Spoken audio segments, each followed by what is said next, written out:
Hi, it's Dani Doucette, and you're watching The Music Enthusiast.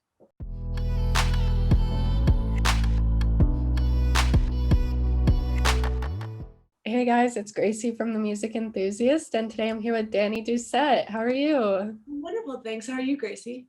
I'm great. So excited to be talking to you. I love your music. Thank you so much, and I'm excited to be talking to you too. Getting into the questions, what made you want to get into music? It kind of goes back to my childhood. I grew up in a really musical family. My dad is a musician, and his whole side of the family is too. So my brother and I it was a natural progression to have an affinity towards music. So definitely there. As I got older, I found my own passion with songwriting and attaching words to notes. So I started doing that when I started learning piano, and each note kind of was a word, and every chord structure was, felt like a sentence. And yeah, that's kind of where my songwriting began. Yeah, I mean, obviously you've been doing music for a while now. Do you have a favorite musical memory? Ooh, I have a lot of musical memories. I remember dancing on stage with my dad a lot. I was always like his tiny dancer, so that was pretty fun. I have some nightmares, like some bad ones that I have had. I performed at my dad's birthday one year, and I think I was 14 years old. And I was like the most nervous I'd ever been. So I'm like up there with my keyboard, and I actually ran off the stage like halfway through the song because I was so like just nervous and scared. And so I remember that pretty vividly. Yeah, lots of musical memories. I mean, talking more about the music industry, how has it been for you, like starting out in it? Because I know it can be very competitive for some people. Hmm. Yeah, the world is competitive, and I think that anything that you really want, you just have to assert that that's what you're going for, and that's what you really want. I've definitely had times where I've been thrown curveballs, or I've aligned with people that maybe weren't the best for my career. But in all of those things, there's like lessons to learn, and there's it just makes you stronger in the end. So even my journey hasn't been easy, but it's definitely like it's allowed me to realize how much I want something, and also to not give up on something. So yeah, I think all of those hardships always create a tougher skin, and that's what you definitely need for this industry. Yeah, I mean, hopefully it's gotten a bit easier for you going through the music industry, but it is amazing that you made it through those things. Thank you. Yeah, you know what, I have to say, like, I'm very grateful. I've aligned with some really wonderful people in the last year that have made just this next part of my life, and in my career, taking it to that next level. So I'm really excited about that. Talking more about your music, how do you tend to find inspiration for your songs? Inspiration strikes me in the most random times. I could be in a subway, like watching some people, and I'll have my phone up, and I always feel like people are like, what is she doing? Is she talking to herself? But I'll be doing a voice note like into my phone and singing like an idea that I have. Sitting in a park. Honestly, it's like it kind of happens everywhere. I wrote this one song that will be released this fall when I was like painting a wall with my mom, and I literally just started humming this idea, and then I'd like drop my roller, and I'd be like, okay, this is the idea, and put it in my phone, and then go back to it. So it's kind of just whenever. Do you remember like the weirdest place that you had an idea for a song? Oh, and the weirdest one. I could say on the toilet. I'm just joking. But I don't know if that's weird. I guess I don't know. In the shower, I don't know. The weirdest place. I think the place that I love is when I'm in nature, because I tend to write a lot when I'm running in the woods, or sitting on a dock. I Mhm. really enjoy that. It also definitely does, like, your surroundings also um, set the storyline for what you're going to write, because when I'm in nature, I tend to write things that are a little bit more, um, I don't know, like lighthearted, or have a storyline that's a little bit more wholesome. And then when you're like in a club, then you're like writing about like sexy stuff, and like, you know what I mean? Like, so yeah, like your atmosphere definitely dictates your writing. Mhm. I Yeah. mean, by the time this interview is out, your new single Craved will be out. How are you feeling about the release? I'm so excited. This song is just like anyone I show it to, they're like, it's so catchy and I love it. And I'm really excited about it because I really love it too. And to go with the song, the video is something like next level. So definitely excited about this release because I think it's exactly what everyone needs right now. We need like a happy song that we can like drive to and like be like, okay, I want to dance in my living room, you know? So Yeah, I mean, a lot of songwriters and singers have had a lot of time to write during COVID. Has that been the same for you? I did a lot of writing, and but I tried to stay on the positive side of it because I feel like is kind of an easy time for artists to go into like that dark space where they were writing like sad songs. Mhm. So I kind of did the total opposite. I'd be like, okay, like what am I writing about today? And yeah, I wanted to write happy songs. That's I it. mean, with all the writing, how'd you decide that this was going to be your next single? It just felt right. I think that you just got to go with like your gut feeling. And being that summer is just around the corner and everyone's getting ready for, spending some time in their backyards with friends, hopefully.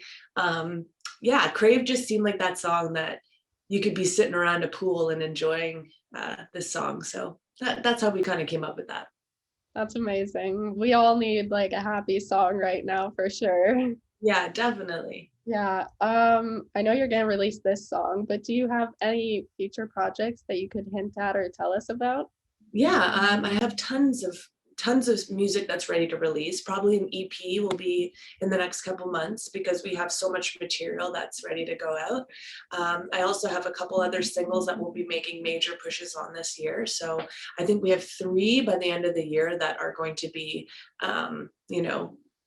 pushed as hard as Craved is because we have so much belief in it.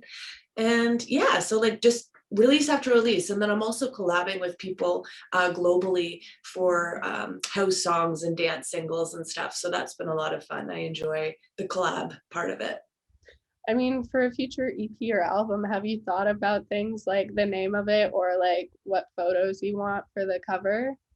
Oh geez, you know what? I'm such a creative person that every time I have an opportunity to like creatively direct a shoot or like have an idea and execute it, like I'm shooting almost every week because I just really love that part of the creative visual of it. The one that comes to mind is Daniverse, and the reason why I came up with this whole concept is literally because first of all, Dani's my name.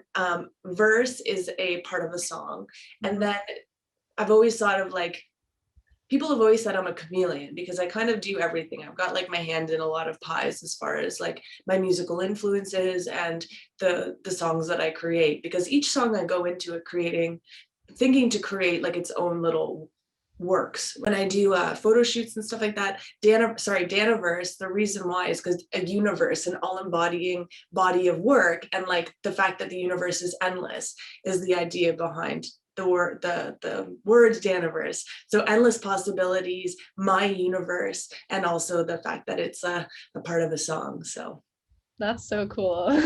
yeah, I don't know. I literally sat there all day and I was like, yeah, is it cool? I'm like, I think it's cool. I'm like, yeah, like I liked Very it. original. All right, cool. I like you. I'm glad you like it. This is more of a fun question for you, but if you could describe yourself and your music in 2 to 3 words, what do you think they would be? Hmm. Okay. Like rebellious, I think you could use as one.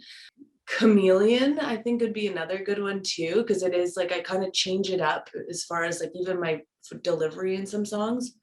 And euphoric because I really enjoy using sounds that make people really feel when they hit you. Like I love like those deep synths and like little trinkets of sound at the top of the treble, and it fills people with feeling, you know. So yeah, I would say those three words. I mean, talking about your future, do you have any future collabs that you would want to have?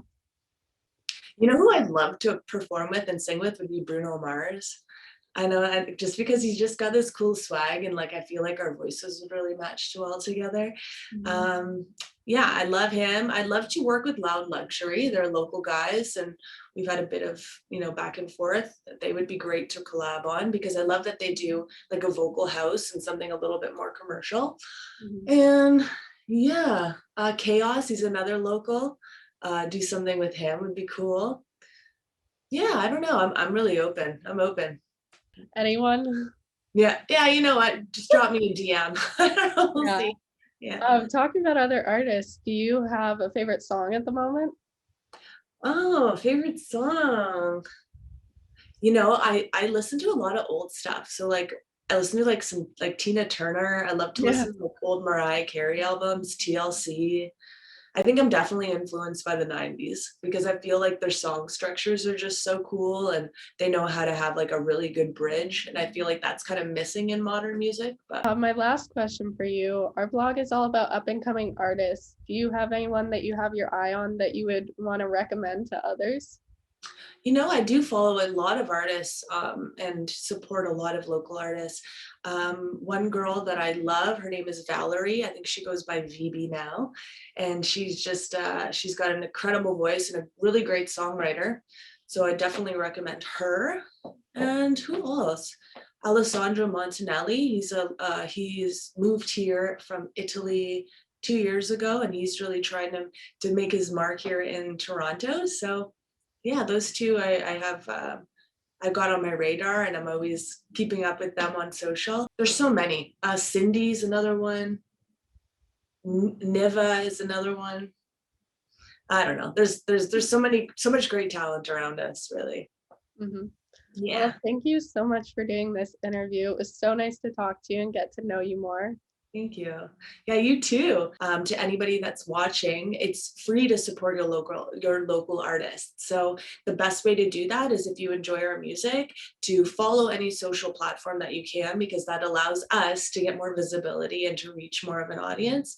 The thing that happens in Canada is generally you got to go somewhere else to make it and come back, and people will listen to you. And I feel like there needs to be so much more of an effort. On Canadians' parts to really support their local artists because there's so much talent. So hit the follow button on Spotify. That makes a big difference. And also on YouTube, because a lot of time and effort and money goes into creating this content. So any of those things, that would be really helpful.